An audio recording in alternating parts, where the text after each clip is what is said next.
The Plot of Peaceful Valley by George Roland Wills. Copyright 1989, copyright 1992, Library of Congress. Chapter 1. Charlotte Renee Dance sat on the long couch in the den. In one hand she held a battered paperback copy of Thomas Tryon's novel, The Other. In her other hand she held a long strand of blonde hair up to her slightly parted lips. She chewed the ends that frayed against her teeth. The book she was reading was 61 years old, yet Charlotte read it as intently as if it had been a recent bestseller. Rachel wanted her to read this book. If Rachel wanted her to do something, that was all that mattered. Charlotte would do anything in the world for Rachel Blackwelder. Anything at all. Charlotte looked up now, and she closed her eyes. Negative images of the page danced before her. She blinked rapidly to clear them away. She had been reading all morning long, and her eyes were tired. She had read almost 200 pages. To Charlotte's utter delight, she was thoroughly enjoying this book. She had never read a novel before. Her family had been too poor to squander money away on books. Charlotte never realized that a page full of words could paint so vivid a scene in her mind. It was a most welcome discovery. Rachel had promised her that reading would not only be enjoyable, it would make her feel terribly feminine as well. Rachel had been right about that. Charlotte did feel very much the lady of the house, sitting here, enjoying a novel. There was a certain feeling of accomplishment in being able to follow the complicated storyline. A certain pride she felt in being able to do something Rachel could do. Charlotte's secret fantasy was to be just like Rachel Blackwelder, any way she could. Though she would have been too embarrassed to admit it, she admired Rachel almost to the point of worship. Charlotte looked up at the clock and gasped softly. It was nearly 2 p.m. The morning had gotten completely away from her. She would have to start supper soon. Fingering the remaining pages of her novel, she decided that she would just have time to finish the book and start supper before Rachel came home. That would be perfect. Charlotte settled back to read some more. The room about her was deathly quiet, so her concentration was complete. She was totally hypnotized by the storyline. For the moment she had lost all of her fear of being alone in this great old house. In fact, someone could have walked into the room and stood beside her, and she would have never noticed him standing there. Across the room from where Charlotte sat reading was the portrait of an extremely beautiful woman. Her features were dark and come hither, vaguely Spanish or Italian. Her smoldery brown eyes promised a woman of unparalleled beauty and accomplishment. She stood regally in the full-length portrait of herself, gazing down upon the painter. The woman was Rachel Blackwelder. As the portrait of Rachel gazed down intently upon Charlotte Dance, Charlotte had begun nervously chewing her ponytail again. She had an extraordinarily long ponytail. It reached well below her buttocks when she stood up, even though she tied it high upon the back of her head. Charlotte's hair had always been cut quite short before she had run away from home. Now she could grow it as long as she damn well pleased. Charlotte was fidgeting uncomfortably. Her story had taken an unexpected turn. The novel she was reading dealt with rural isolation. It was not unlike her own situation, living way out here alone with Rachel. The setting in her novel was a New England farmhouse in 1935, and to make it seem all the more lonely, the narrator was a 6-year-old boy. As Charlotte was about to discover, it would get even lonelier still. The young boy's name is Niles Perry, and he has a problem. He is the younger brother of an identical twin born moments before he was.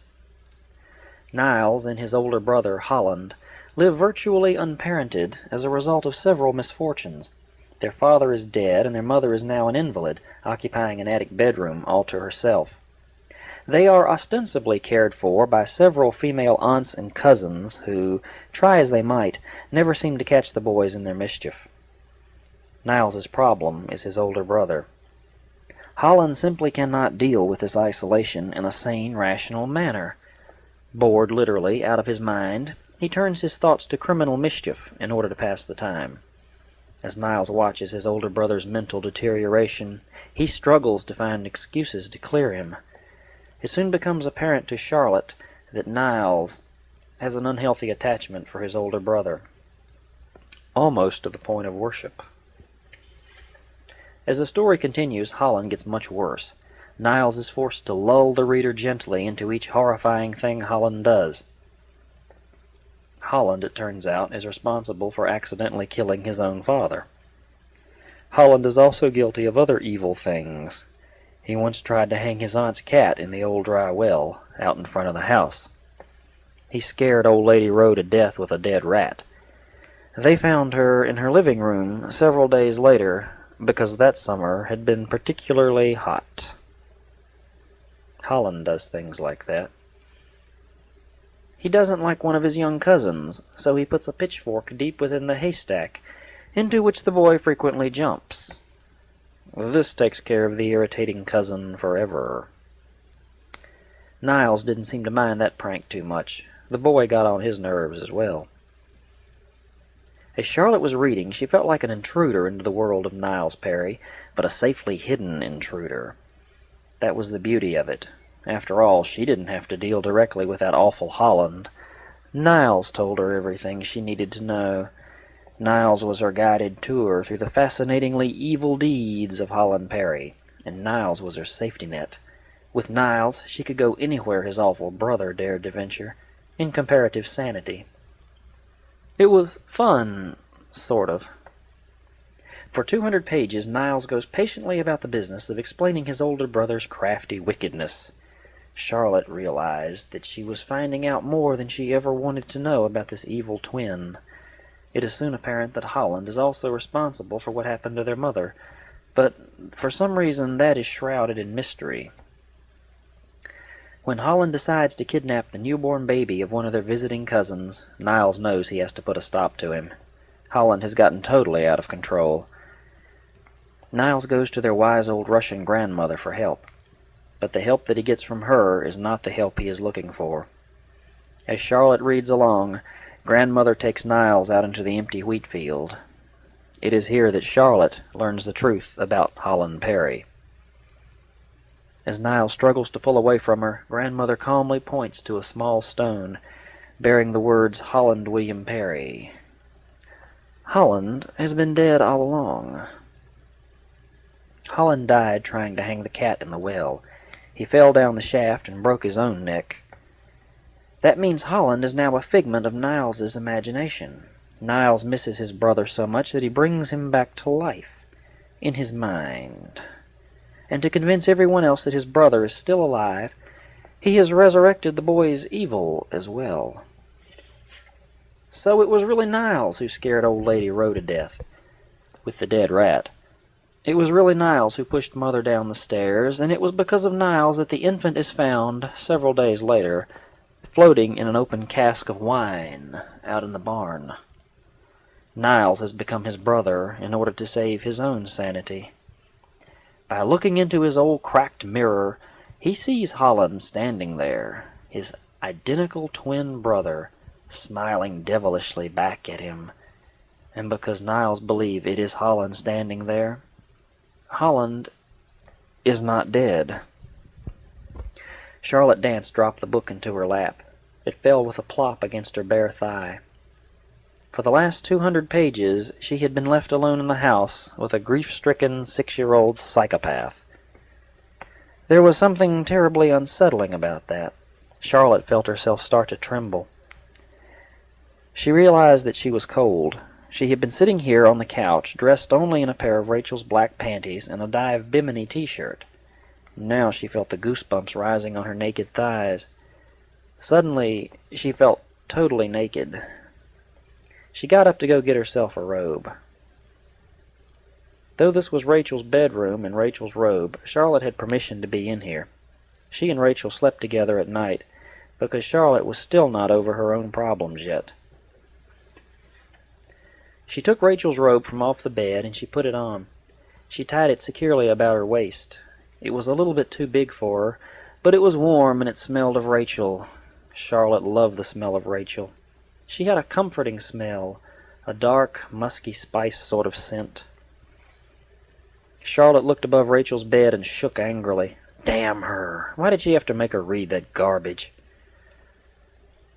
Rachel knew Charlotte was still recovering from her incestuous rape by her Uncle Rory down in Louisiana.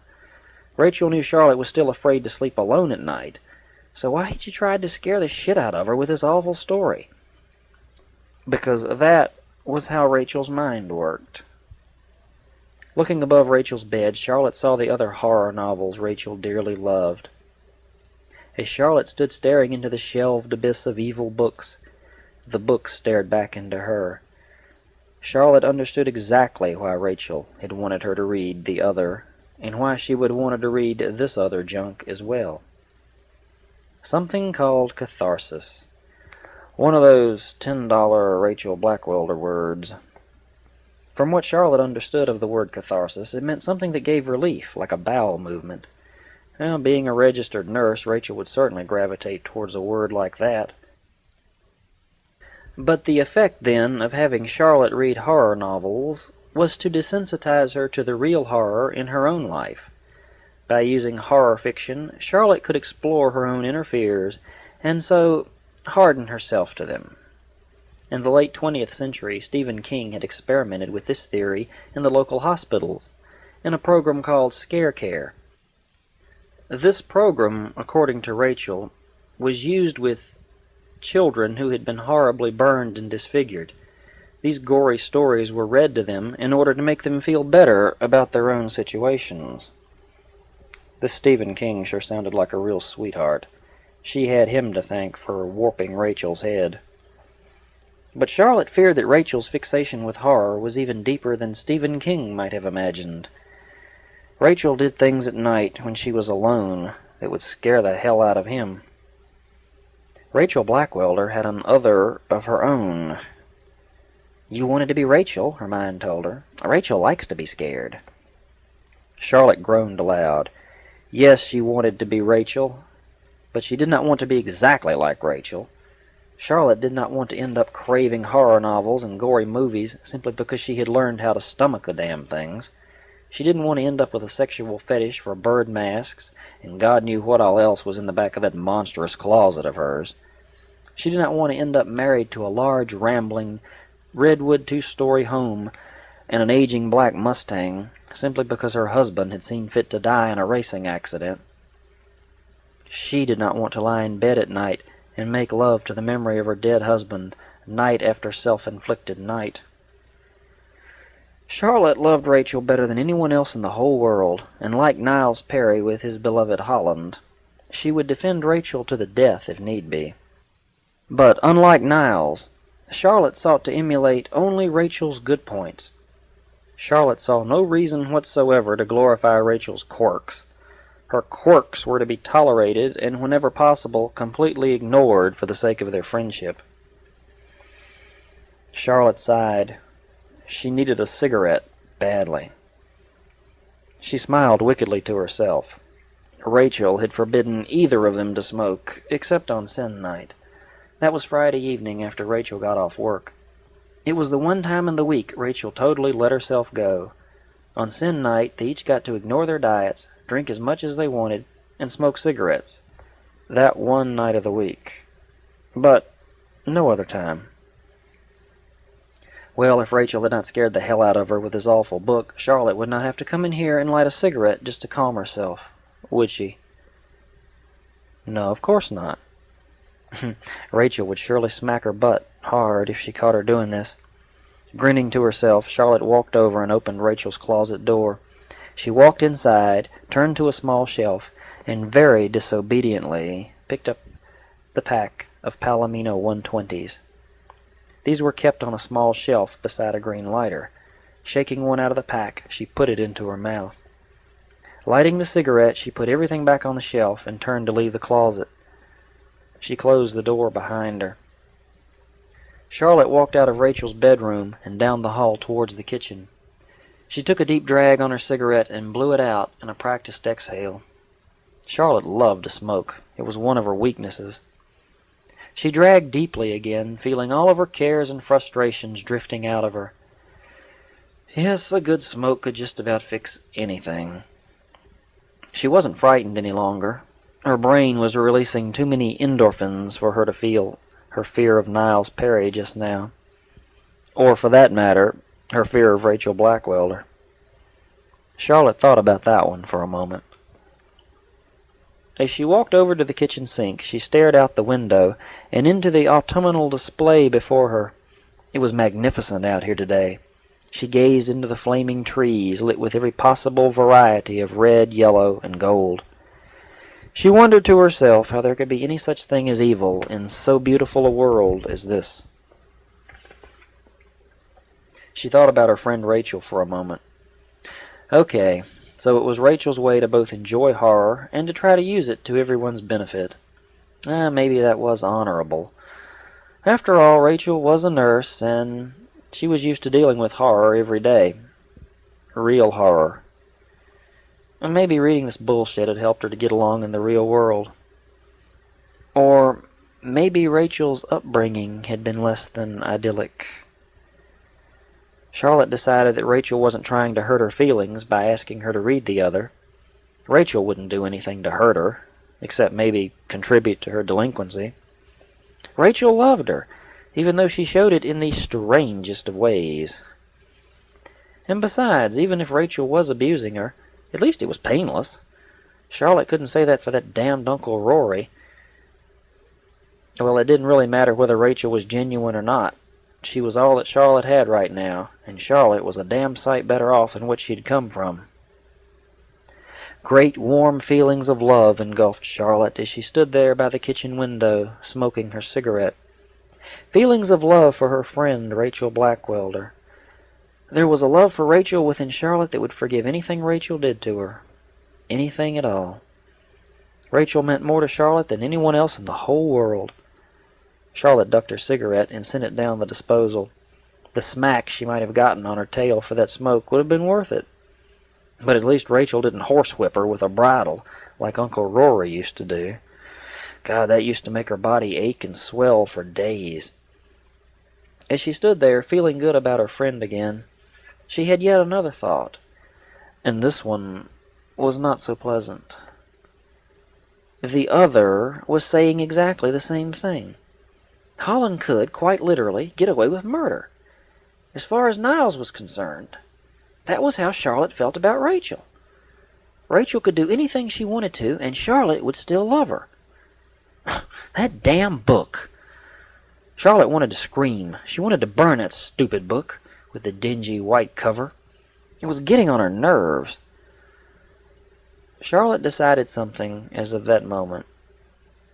Okay, she had decided to choose to love a crazy woman who made love to her dead husband at night. But this woman had chosen to love her. No other reason than that. Rachel loved Charlotte. So Charlotte would love her back, unconditionally. Even if I have to read every stupid book in her collection, muttered Charlotte to herself. I'll do it, and be glad for the chance. Besides, wanting to know how the book ended was beginning to gnaw at her. Yes, Charlotte felt sure that she would finish reading the other by tomorrow sometime. But now it was time to start dinner for Rachel. The doorbell rang. She felt the shockwave of surprise shoot through her. She groaned like she had been stabbed. Living as far out here as they did, Rachel and Charlotte did not receive many visitors to the Abbey. The Abbey. That was what Rachel had named her two-story home. It was as fitting a name as any. There were, after all, no men in an abbey. Charlotte moved into the front living room to check the driveway. Rachel had forbidden her to answer the door before she first checked the driveway. The rule here was very simple. If it was a car that Charlotte recognized, she could answer the door. If she didn't recognize the car, or if there was no car, She was not, under any circumstances, supposed to go near the door. Period. Charlotte would not have dreamed of seriously disobeying Rachel. There were times, though, when Rachel would tell Charlotte not to do something, and she would have a peculiarly strong look in her eyes, one that said spanking. Charlotte was way too old to be seriously spanked, but she dare not try Rachel Blackwelder. Rachel was quite a bit bigger than she was, and Charlotte knew it, too. Rachel could upend her before she knew what was happening. She was an extremely powerful woman to be so beautiful. Charlotte did not ever want to fall foul of Rachel Blackwelder. Charlotte very obediently looked out the front bay window. There, on the driveway below, was parked a red Fiero 2. Frangie. She quickly made her way into the kitchen as the doorbell rang again. I'm coming, thought Charlotte, as she dragged her fingers through the mass of tangled mane she called her hair. She had not even brushed out the tangles today, nor had she bathed. She was probably beginning to smell a little bit.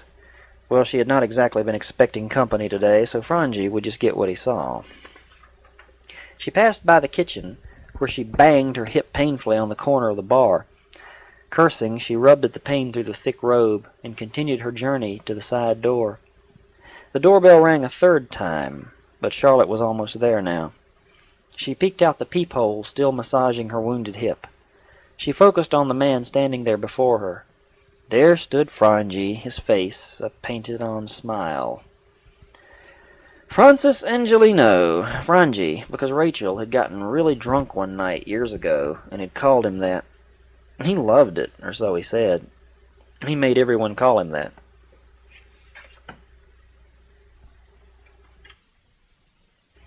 As she opened the door, he bent over at the waist, raising his eyebrows at her. He winked and whistled, causing her to laugh. He looked for the world like Peter Pan standing there in his French-cut black boots and gathered-sleeve shirt. In his arms he brought gifts, a small basket of wildflowers and a bottle of Chateauneuf-du-Pape, Rachel's favorite. He seemed to be sort of suspended there in the doorway, with his arms full. Charlotte opened the screen door and held it wide for him. "Hi, Frangie," she said, popping the door open with her body. "Come on in." "Oh, thank you, dear," he said sweetly. "Here, these are for you and Rachel. Take them, will you? They're pricking my arms." She took the basket of flowers and the wine, stepping back to let him enter. He did so, his practiced eye catching all of the changes. There were quite a few of them for him to see. They had redecorated the entire house since Frangie's last visit. All of the furniture was new. Charlotte was particularly proud of it, because she had been allowed to select a good deal of it herself. Charlotte followed him into the kitchen. She was excited about showing off her decorating skills to a professional decorator like Frangie Angelino. She set the gifts down on the bar and turned anxiously to him. "Oh, my goodness," he said, looking at the adjoining room. "We have some new furnishings. My, let me take a quick look." Charlotte scooted along behind him, excitedly bouncing from one bare foot to the other. She bit her lower lip to one side in anticipation. She did not want to tell him she had picked out the furnishings. She wanted him to give an opinion first. After all, people paid him thousands of dollars to do what he was doing here for free. Frangie was making pleasing noises in his throat. He fondled the artwork and rubbed his fingers through the plush pile carpeting with his fingertips. He was checking the quality of the fibers and the black and gray design. "Very appropriate," said Frangie in a low voice. He was referring to the small end tables. They were smoked glass black cypress. The coffee table and end tables all matched. The walls had impressionist paintings by Salvador Dali disciples, done in this century. Frangie was impressed by their true-to-form patterns, and the sense of ordered chaos that Dali had so evident in all of his own works. Frangie hummed at the largest of these, the one over the couch. It was entitled "The Great Darkness Where God Was." It depicted a great brain covering the entire upper half of the canvas, a great cerebral shape made of clouds.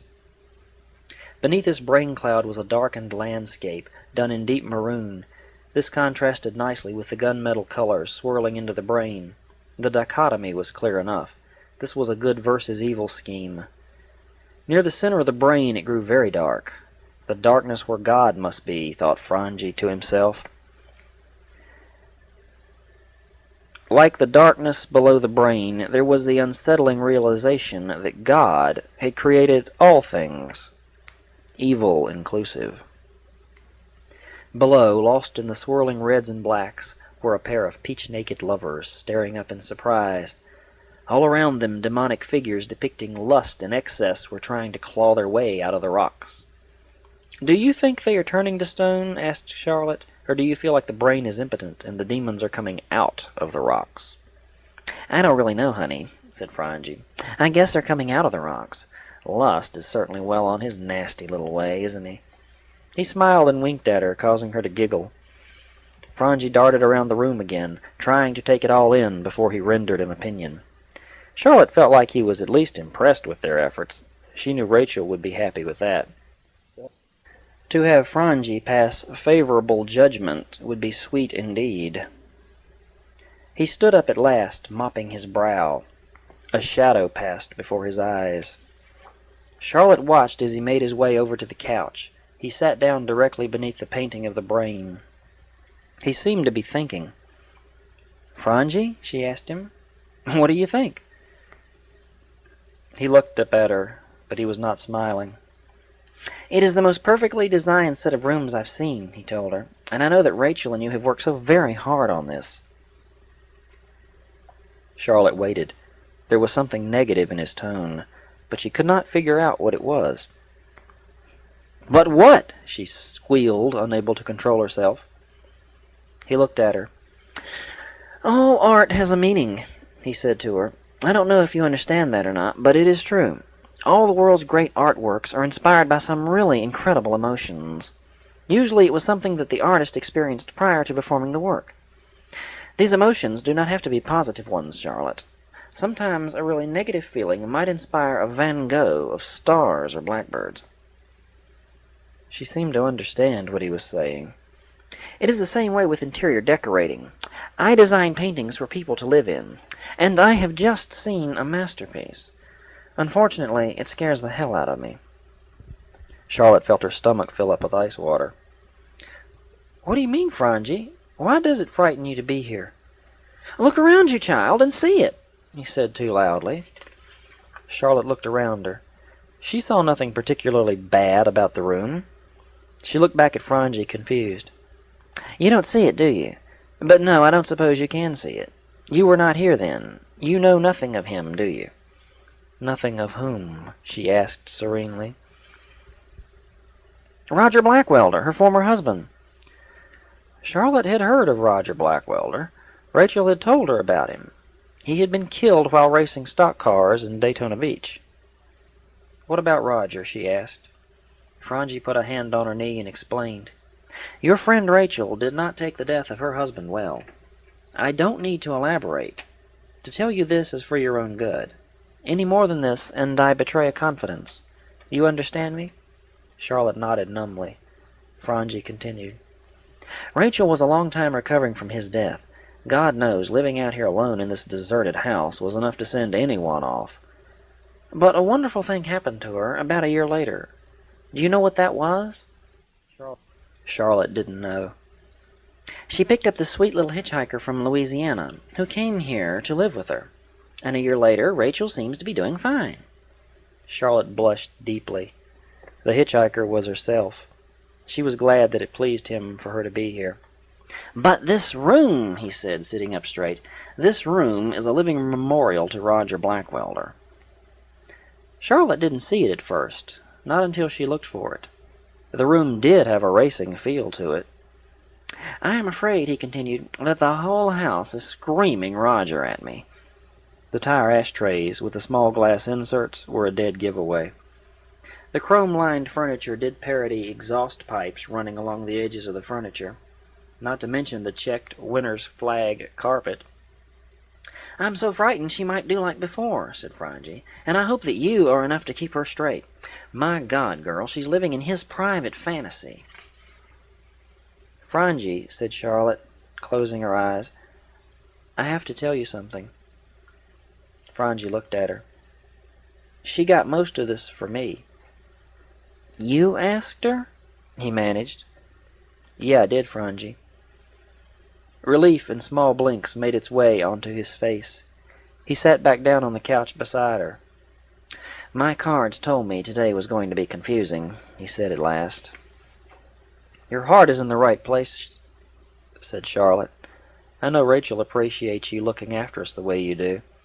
"I worry too much about everyone I love." "You were really a godsend for Rachel. Without you to mother and raise as her own little girl, she would have been locked up by this time. I know I would go crazy were it not for Donnie. Even if we weren't lovers, his companionship is my salvation at times." He looked at her evenly for a moment. "You know, I'm a terrific listener, but I talk too much and at the wrong times. I've been meaning to get you to tell me about yourself, but I've heard you had a particularly unhappy childhood." Rachel said I shouldn't ask any of the particulars. "She's right," said Charlotte. "You shouldn't ask. Not now, anyway. Maybe later when I'm better." Frangie nodded, satisfied. "Of course, dear, I completely understand your reticence. It is entirely understandable. If ever you or Charlotte need me for anything, please do not hesitate to call. Donnie, the same goes for him. We mean it. Abuse the privilege. That's what we're here for." Charlotte assured him that they would. "We will," she said, "for sure.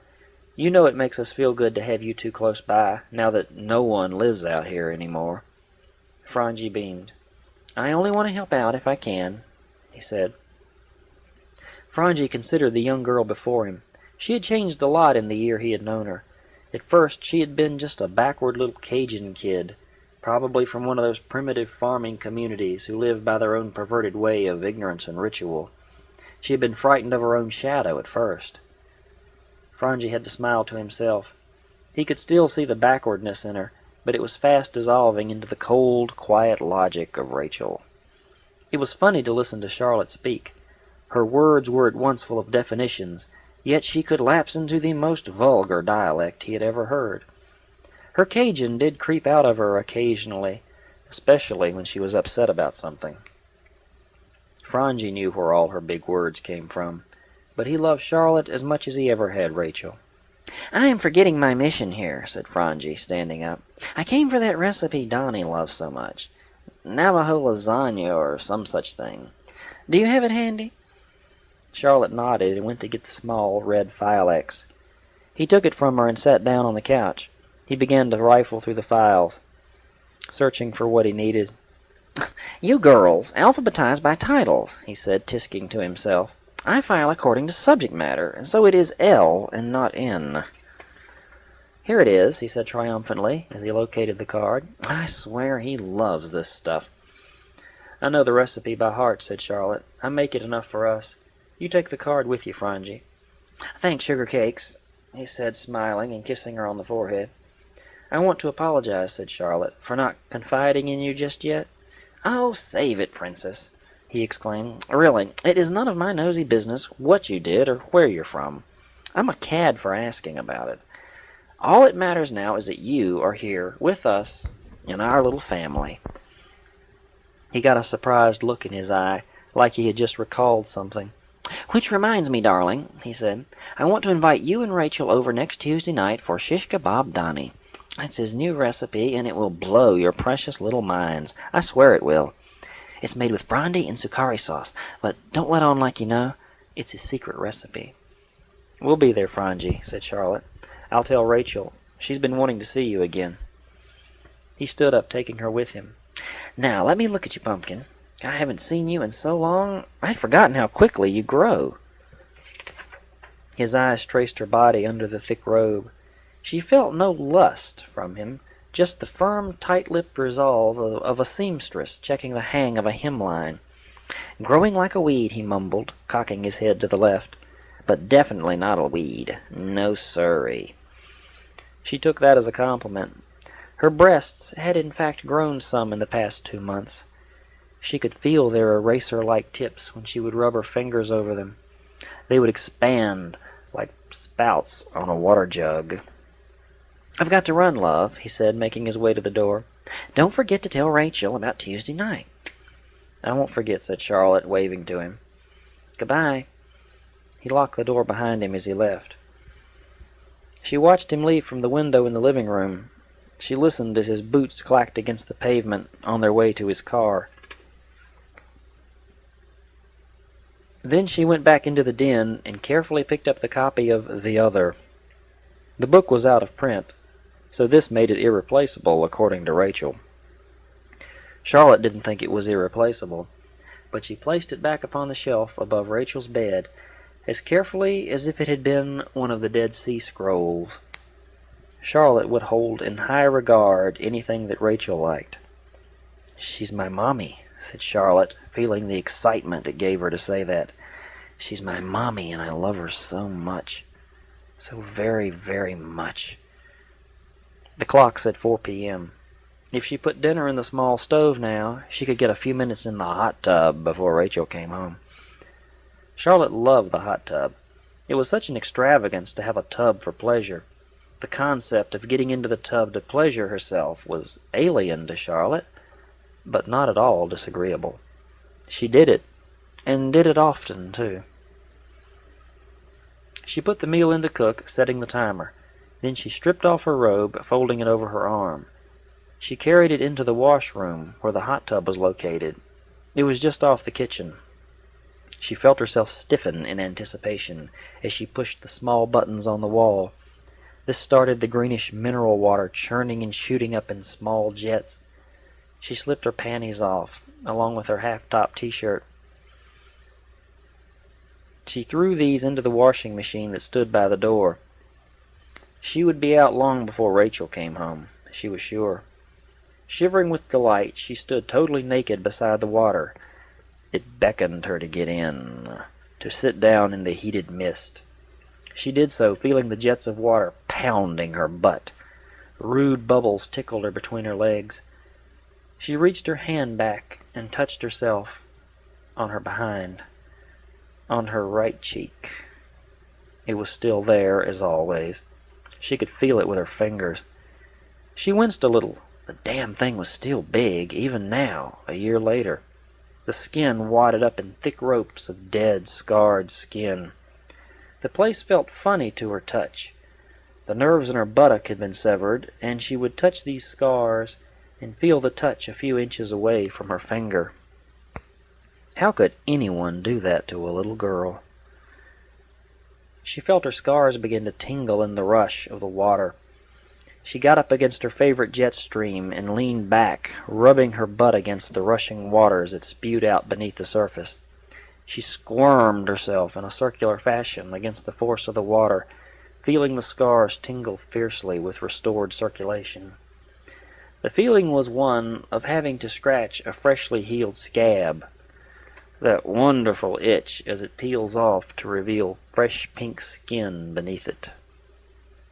She placed herself against the small black jet piece, scouring the hard plastic into her rigid scars. The water smashed against her right at its source. Oh, it felt so good to do that. Once, she had even climaxed doing it. Today was not as urgent, however, and she eventually fell into the frothy abandon, her tail tingling lightly. She relaxed and dangled her ponytail over the edge of the tub. Rachel did not know about the scars. She had almost seen them on their very first night together, but Rachel was not as quick as Charlotte. Charlotte had hidden her scars from Rachel ever since that first night. She must never see them, thought Charlotte. Never, ever. She lay there slowly digging her fingernails into her scars, enjoying the sensation she got from doing that. Maybe they were smaller now, she decided. Maybe in time she would just scratch them completely away. She closed her eyes, scratched herself, and dreamed of that day. The road known as 276 was vacant these days. There had once been a lot of traffic through here, but not anymore. Rachel Blackwelder wound out the Mustang Equus, catching fifth gear. She was up to 70 miles an hour now, and the car handled beautifully. There were only 3 tractor-trailers out here with her today.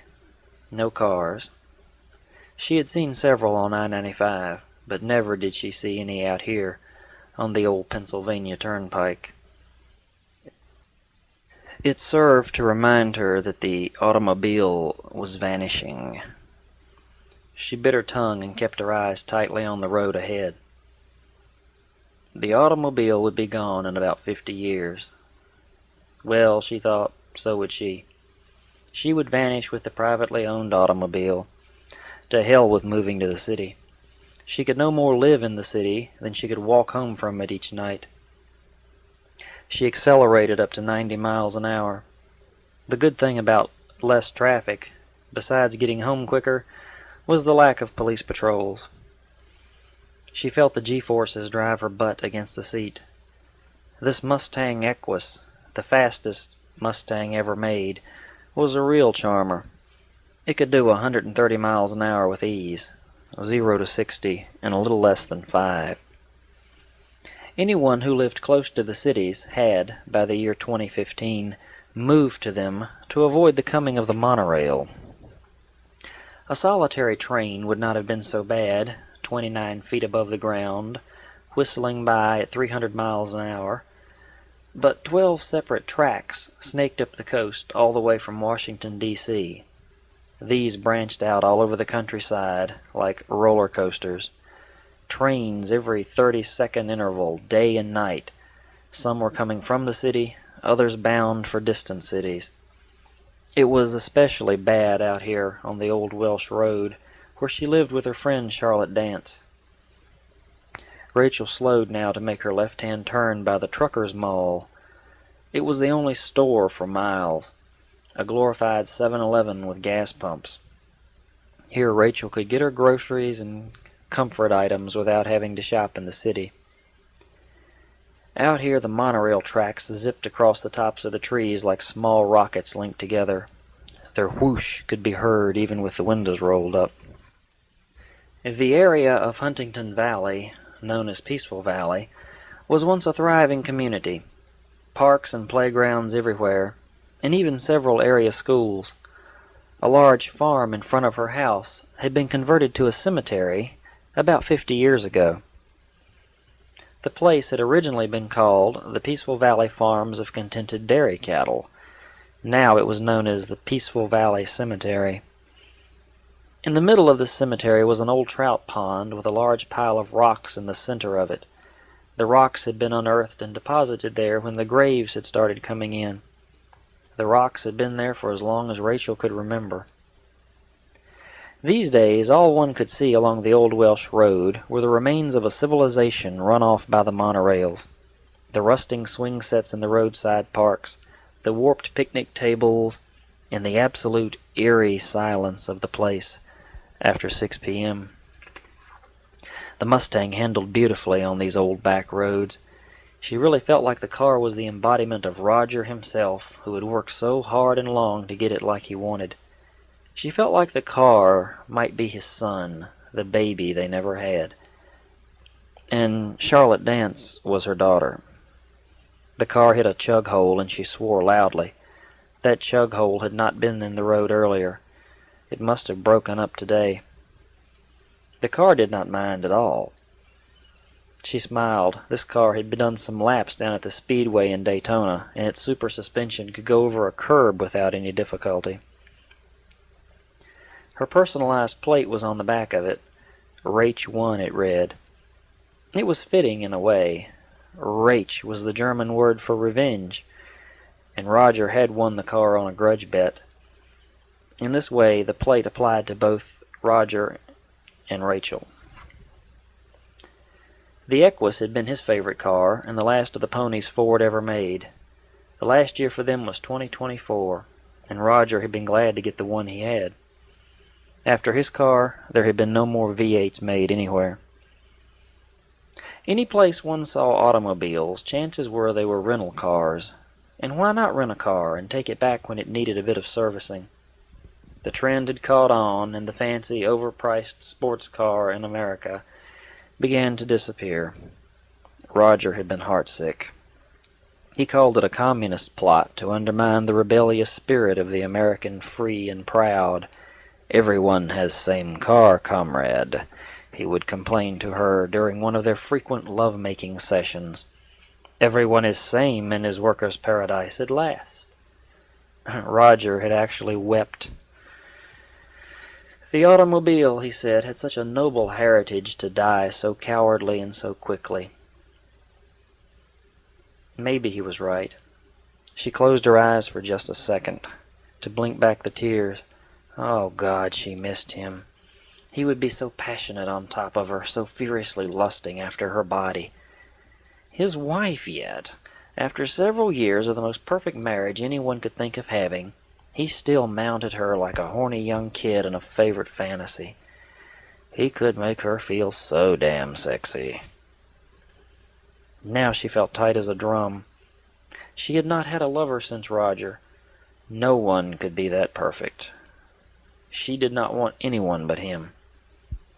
She smiled to herself. Roger was dead, but he wasn't gone. Tonight she would lay with him.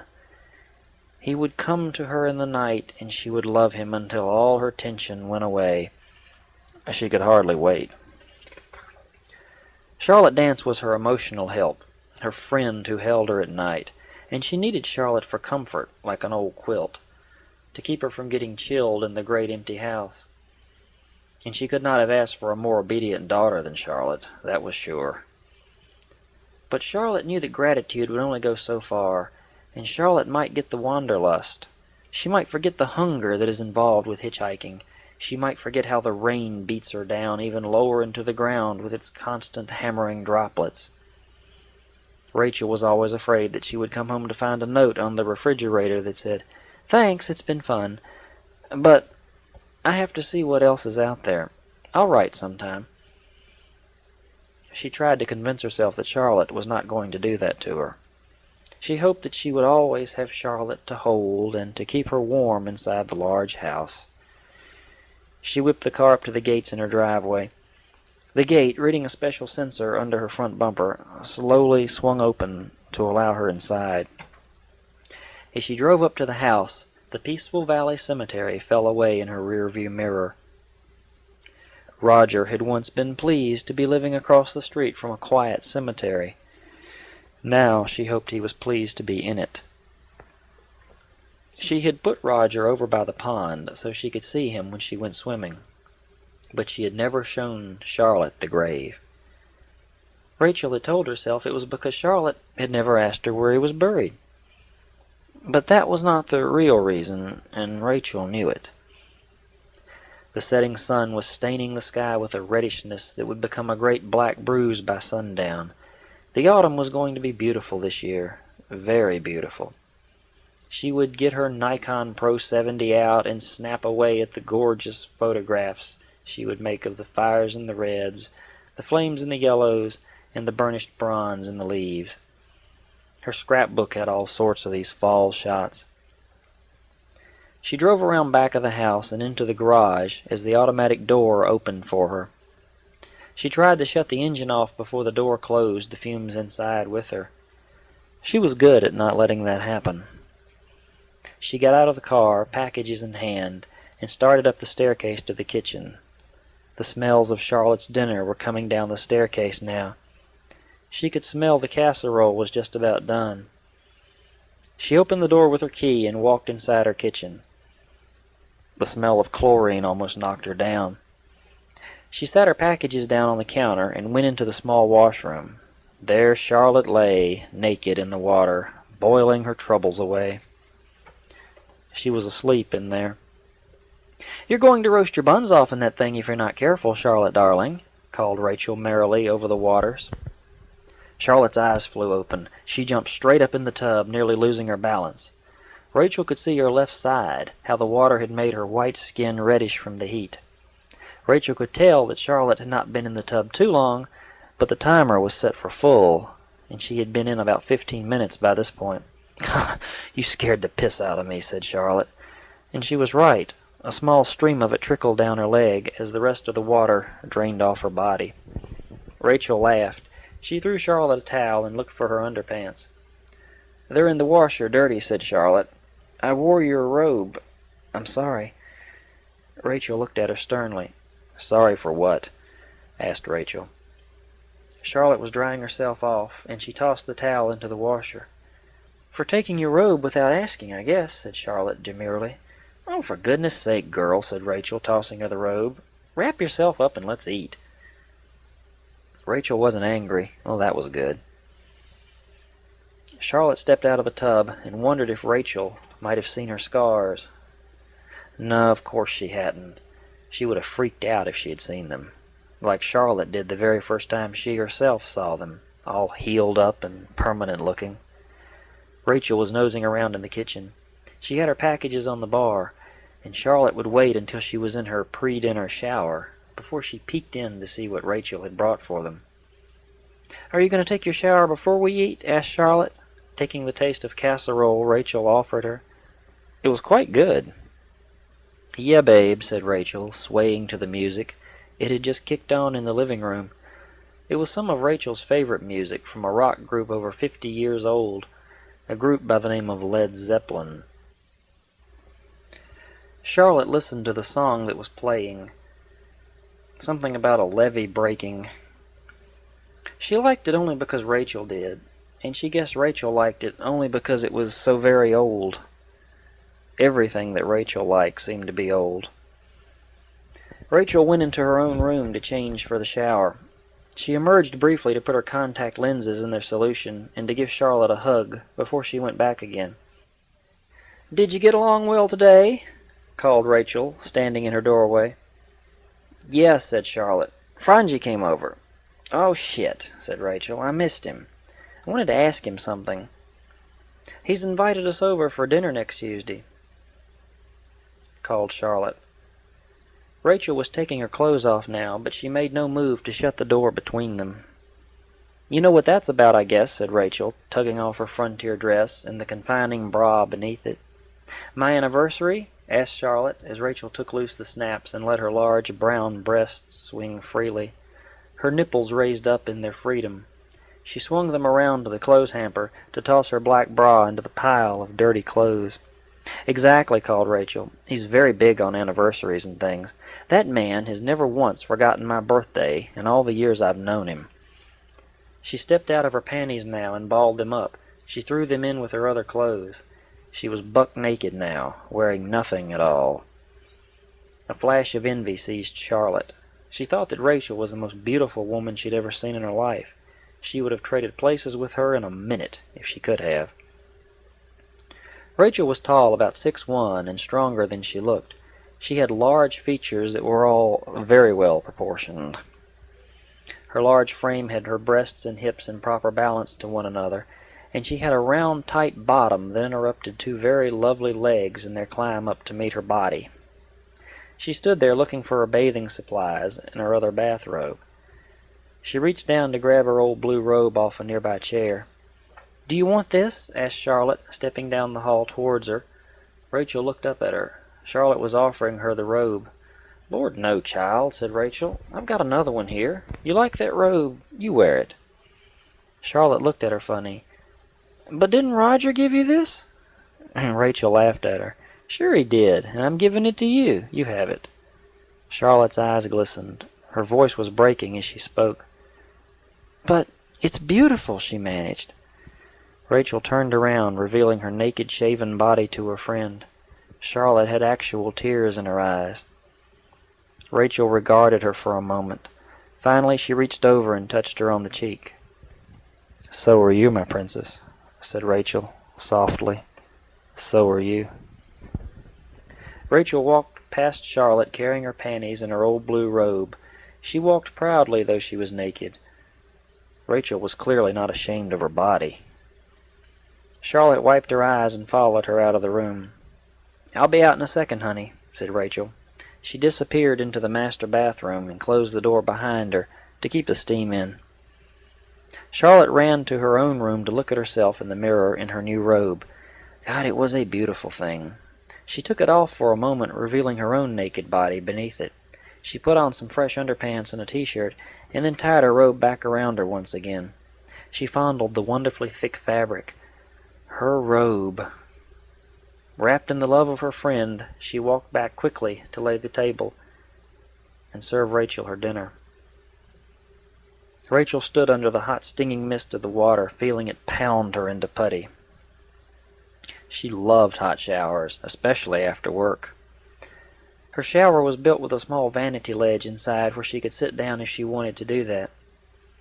Showers made her too weak to stand after a while, and she loved to just relax on the small seat, which was tilted back a bit. Today, she nearly collapsed in the seat right away. She thought about Charlotte and how she was progressing. How she would give anything to get her in to see a gynecologist, but the stubborn little blonde wouldn't hear to that. Rachel was not a person to force Charlotte to do something against her will, but Rachel did have a wonderful doctor who could help her if she would only go and see her. Rachel began to melt under the spray. A low moan of pleasure escaped her lips. She closed them to keep her feelings from echoing in the confines of the stall. This was a quiet time for her, and she didn't want to disturb herself. She felt herself going nicely into the sweet oblivion of heat. She had shown Charlotte her body for a reason. By showing Charlotte that she had nothing to be ashamed of, Charlotte might let Rachel see what she had on her right buttock. It was something that Charlotte must be deeply ashamed of. She kept it so strategically covered all the time, like today in the hot tub. But that was none of Rachel's business, and she could appreciate that. She did know about the rape and that awful Uncle Rory. She did know about Charlotte's sexual abuse, and Rachel figured that the place on her right buttock was probably more of the same. Rachel would do anything in her power to help Charlotte get back to sanity again. Charlotte had confided tearfully that she had no real sexual feelings since her rape, but she wanted to handle that on her own. Rachel's gynecologist had warned her to let Charlotte do just that, or risk losing the confidence Charlotte had already placed in Rachel. "Don't worry," said Rachel to herself. "I wouldn't dare do anything to jeopardize that." Rachel displayed her naked body to her friend to assure her that she was not hiding an erection of cold hate, waiting to spring it on her. Rachel felt like Charlotte trusted her completely. Rachel had no secrets from Charlotte at all, not even her own body. The shower started to arouse her, and she didn't want that yet. Not now. Small pellets of water smacked into her nipples, and she got up to turn the water off and soap herself down. She rinsed off in cold water, feeling her skin trying to crawl into itself. She trembled and grabbed for her towel. She stepped lithely from the shower,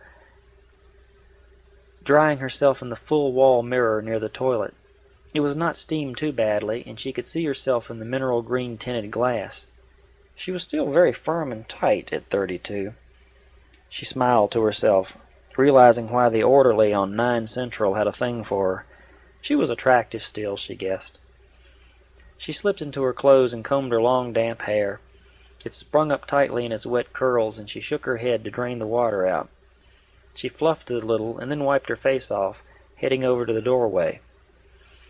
Charlotte's dinner was on the table now, and it smelled divine. "It's ready," called Charlotte sweetly. Rachel came over and kissed her. "What would I do without my daughter?" asked Rachel. Charlotte smiled at her. "You'd be out all this fine Cajun cooking," said Charlotte. "I can take this meaningless casserole and spice the dice out of it. Wait till you taste it." "Is it hot like last time?" asked Rachel hopefully. "Burn your eyes out," said Charlotte. "I swear it will." Charlotte was wearing her robe still, and she sat down at the table with her wine already poured and her iced tea glassed and served. They ate in silence for a while, Rachel occasionally mmming about how good it was through her full, closed mouth. Charlotte grinned and took a sip of the wine, wondering if Rachel had noticed it yet. She had, but she wasn't saying anything. "What was Frangie up to?" asked Rachel, sipping her wine. "Oh, not much," said Charlotte, eating her casserole. "He wanted that recipe for Navajo lasagna. I gave it to him. And he invited us over next Tuesday night. I told you that already." "He bring us those?" asked Rachel, pointing to the flowers on the bar. "Yeah, he did bring those." Rachel nodded wisely. "Well, I'm certainly flattered," she said. "It's not every day I get a $200 bottle of wine served with my meal." Charlotte dropped her fork. It clattered to her plate, sending small gray flecks of casserole onto the mauve tablecloth like tiny gravel. "I'm so sorry, Rachel," said Charlotte. "I had no idea that wine cost $200. I would have never opened it." Rachel looked at her sternly. "I thought we were over that now," she said quietly. "Yes, but—" "No buts, Charlotte," said Rachel. "Damn it, girl, no buts about it. You do know how I feel about this." "Yes, Mama," she said quietly. Rachel smiled at her, softening a bit. "I love it when you call me that." Charlotte smiled a little and said, "I didn't mean to upset you. I don't ever want to make you angry. You've been so good to me and all." Rachel sipped more of her wine and enjoyed its expensive taste. "That's better," said Rachel. "Your self-confidence comes before anything else. I want you to know that. If you wanted to serve me the wine and we had it to serve, then go for it, with my blessings. But this stuff about being sorry is no good." Charlotte laughed. "I can't grasp that yet." "What's that, honey?" asked Rachel. "I can't believe that you think as much of what I want as what you want. You've been so good to me that it's hard to take, what with my abusive upbringing and all. After my real folks died, I mean."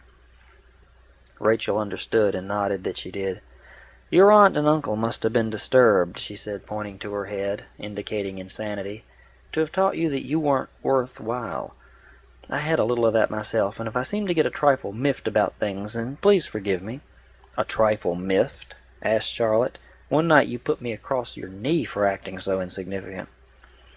"I'll do it again, too," laughed Rachel. "By thunder, no daughter of mine is going to act like a whipped puppy unless I whip her." Charlotte laughed again. She liked having Rachel exercise authority over her.